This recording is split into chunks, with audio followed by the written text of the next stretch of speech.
Al amanecer del 25 de mayo de 1887, en Pietrelcina, al sur de Italia, nació Francesco Forgione, hijo de sencillos campesinos que desde niño mostró un temperamento diferente. Mientras la mayoría de los niños corrían por los campos, él se detenía, se arrodillaba y pasaba horas en oración, con los ojos cerrados y el rostro vuelto hacia el cielo. La modesta casa donde creció se llenaba de cantos y oraciones al caer la tarde, y pronto los vecinos comentaban el extraordinario silencio de aquel niño que parecía tener una conversación directa con Dios. Crecer rodeado de olivos, capillas, antiguas y la fe inquebrantable del pueblo italiano, hizo que Francesco se diera cuenta desde muy pequeño de que había algo más fuerte dentro de él que el simple deseo de continuar su vida familiar en la granja.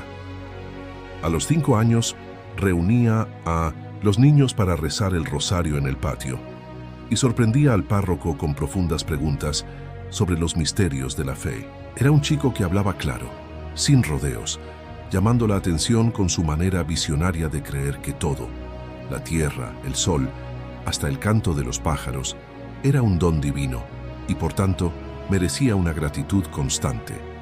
Cuando cumplió 15 años, Francesco sintió una llamada que no admitía demora. Ingresó en la Orden de los Frailes Capuchinos en Morcone, adoptando el nombre de Pío en honor al Papa Pío I. Y la primera vez que vistió el hábito marrón, tuvo la sensación de que ese era el comienzo de algo más grande de lo que cualquier estudio de teología podría explicar. En los silenciosos pasillos del convento, entre manuales latinos y prácticas ascéticas, absorbía cada enseñanza con la misma sed que antes. Aplicaba a la lectura de las parábolas dominicales, pero no era solo disciplina. Era un corazón que latía con la convicción de que servir a Dios requería una vida recta y una entrega total.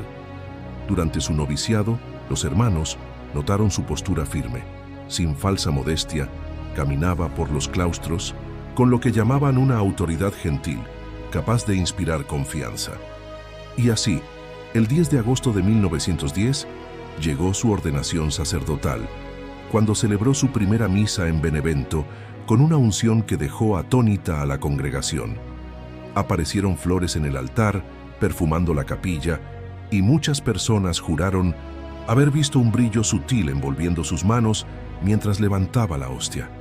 Desde entonces, el ministerio del Padre Pío se extendió como un reguero de pólvora en un campo seco.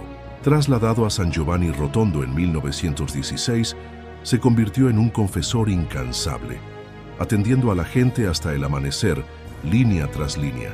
Se dice que pasaba hasta 20 horas al día en el confesionario. Empatía inmediata. Acogió a todos, sin distinción y con un ingenioso sentido del humor, rompió el hielo enseguida. Cierra la puerta por fuera para que el diablillo no entre sin permiso. Y la gente reía, se sentía como en casa y compartía sus penas como si compartiera un café con un amigo. Fue precisamente durante esa agotadora rutina que entre septiembre y diciembre de 1918 llegaron las marcas que cambiarían su vida para siempre. Las heridas de los estigmas. Se despertó con heridas en las manos, los pies y el costado, iguales a las de Cristo. Dolores punzantes, fiebre y sangrado frecuente. Los testigos registraron que en días santos como el Viernes Santo, la sangre fluía con una intensidad casi litúrgica y un suave aroma a rosas llenaba el aire. El Padre Pío no se escondió ni amenazó con detenerse. Lo soportó todo con la misma determinación y fe que había tenido en la infancia. Y así fue como lo sobrenatural y lo humano se mezclaron irrevocablemente en su vida. Con una fama que se extendió de pueblo en pueblo y hasta las ciudades vecinas, el Padre Pío soñaba con transformar la fe en cuidados concretos. En 1940, con la ayuda de generosos donantes y un puñado de visionarios que se burlaban de quienes decían «esto nunca funcionará», fundó la Casa Sollievo de la Soferenza, un hospital dedicado a los pobres y enfermos. Allí no había ningún alboroto. El médico, la enfermera y el monje rezaban uno al lado del otro, y quien entraba en los brazos de aquellas paredes sentía un alivio inmediato solo al ver la confianza en su rostro. Como todo proyecto visionario, enfrentó críticas, cardenales desconfiados, obispos temerosos y una prensa que cuestionaba si la Iglesia debía siquiera ingresar a la medicina moderna. El Padre Pío, con esa franqueza, respondió: si Jesús hizo milagros, ¿cuál es el problema con que nosotros operemos con bisturí? Y la institución lo logró. Décadas después sigue abierta, referente mundial en medicina y compasión, demostrando que cuando la fe y la acción se encuentran, lo imposible se vuelve rutina. No creo que su vida fuera solo elogios. Entre idas y venidas, sufrió investigaciones canónicas, episodios de soledad durante largos periodos en los que debía ausentarse por exámenes y polémicas con colegas de la orden que dudaban de los estigmas.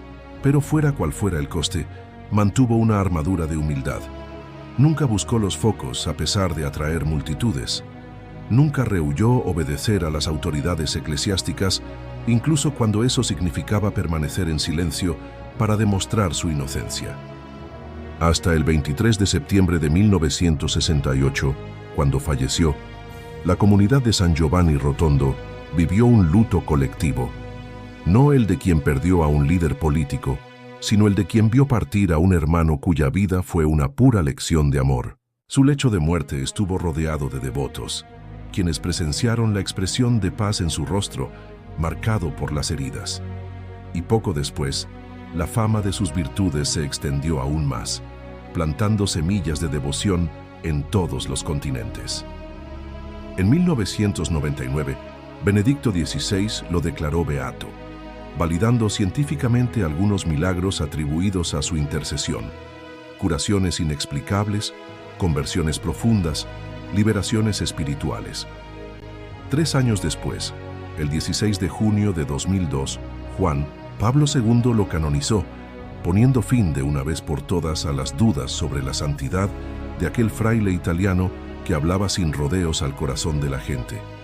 Hoy en día, el Padre Pío es un referente mundial, patrono de los estigmatizados, confesor de los afligidos y ejemplo de cómo afrontar la propia cruz con una sonrisa en el rostro.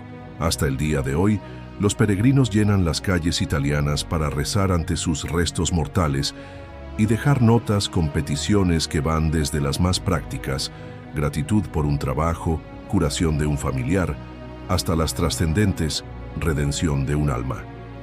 Y cada historia que regresa enriquecida por su gracia refuerza la misma certeza: no hay obstáculo que la fe, el coraje y una buena dosis de acción no puedan superar.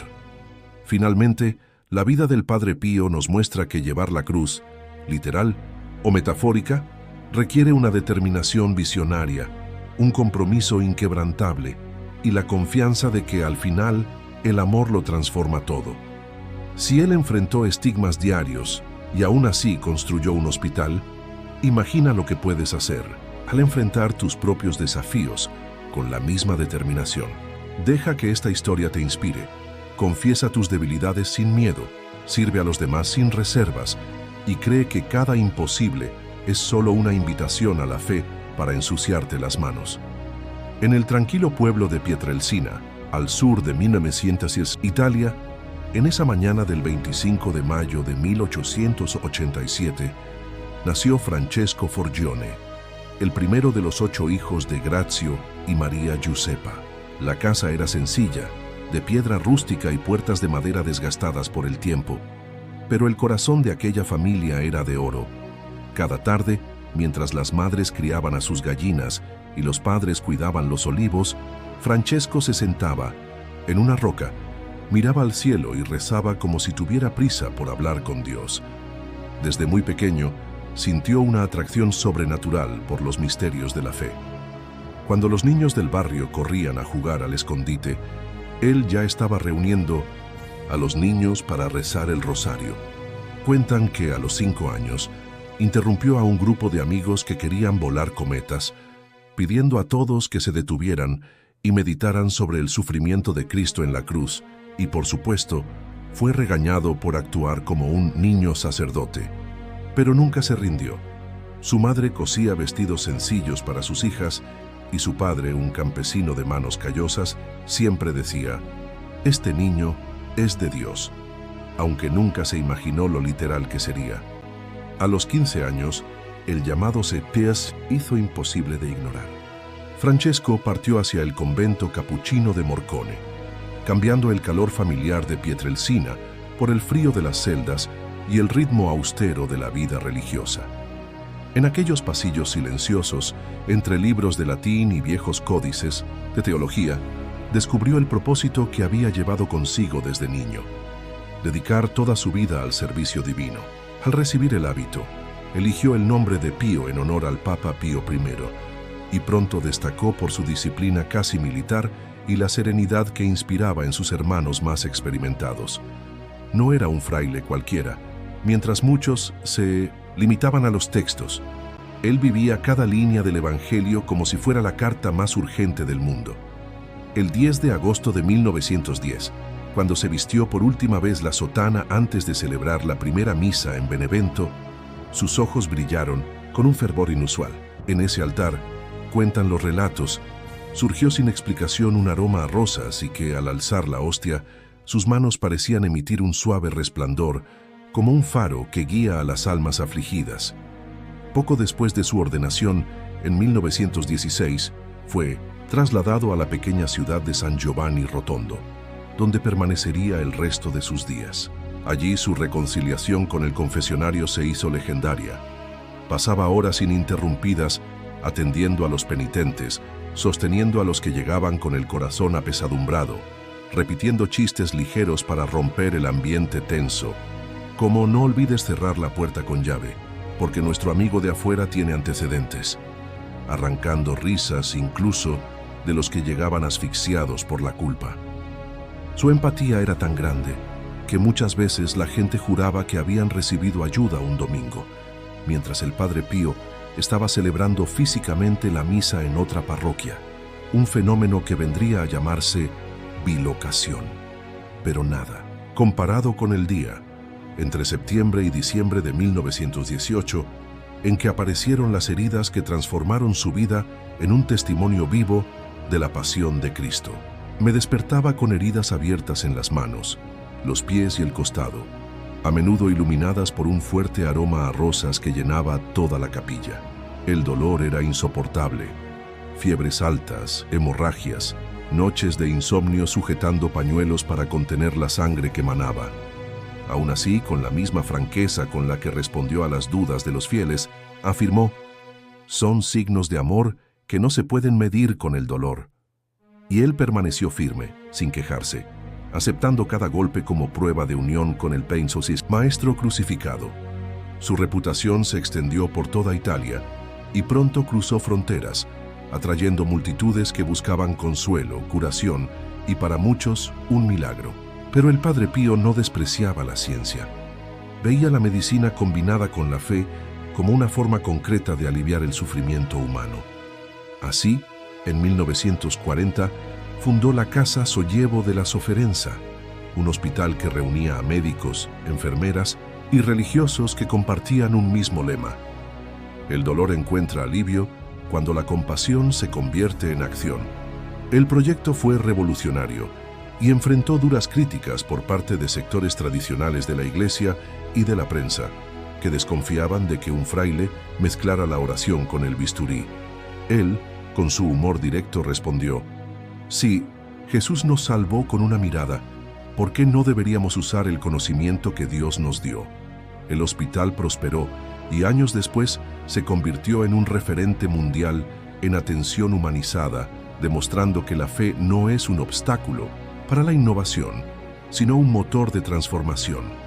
Incluso frente a tantas victorias, la vida del Padre Pío estuvo marcada por pruebas internas y externas. Pasó por investigaciones canónicas, tuvo que obedecer sabias restricciones impuestas por las autoridades eclesiásticas, soportó el escepticismo de colegas que dudaban de la autenticidad de los estigmas, y a veces se encontró aislado en oraciones de intercesión por su propia causa, pidiendo fuerza para mantener viva su misión. Nunca buscó la atención, ni anuló la jerarquía de la Iglesia. Al contrario, se sometió a cada experiencia con humildad y paciencia. Su rostro, marcado por las heridas, se convirtió en símbolo del sufrimiento redentor, y su voz, siempre serena y sabia, guió a obispos, cardenales y simples campesinos a aceptar los dolores de la vida con esperanza. El 23 de septiembre de 1968, cuando exhaló su último aliento de cuerpo terrenal, San Giovanni Rotondo fue testigo de un pesado silencio, seguido de un grito colectivo que resonó en las montañas, como si toda la humanidad estuviera de luto por la pérdida de un hermano. Décadas más tarde, el reconocimiento oficial selló la santidad del Padre Pío. El 2 de mayo de 1999, el Papa Juan Pablo II lo beatificó después de comprobar milagros atribuidos a su intercesión, historias de curas repentinas, renovación de familias enteras y reconciliaciones que antes se creían imposibles. El 16 de junio de 2002, el mismo pontífice lo canonizó, acabando de una vez por todas con cualquier duda sobre el hombre que, con una sonrisa discreta, enseñó que llevar la cruz es un privilegio de quien transforma el dolor en amor. Hoy, en 1907, peregrinos de todos los rincones del planeta caminan hasta Pietrelcina y San Giovanni Rotondo para tocar las paredes.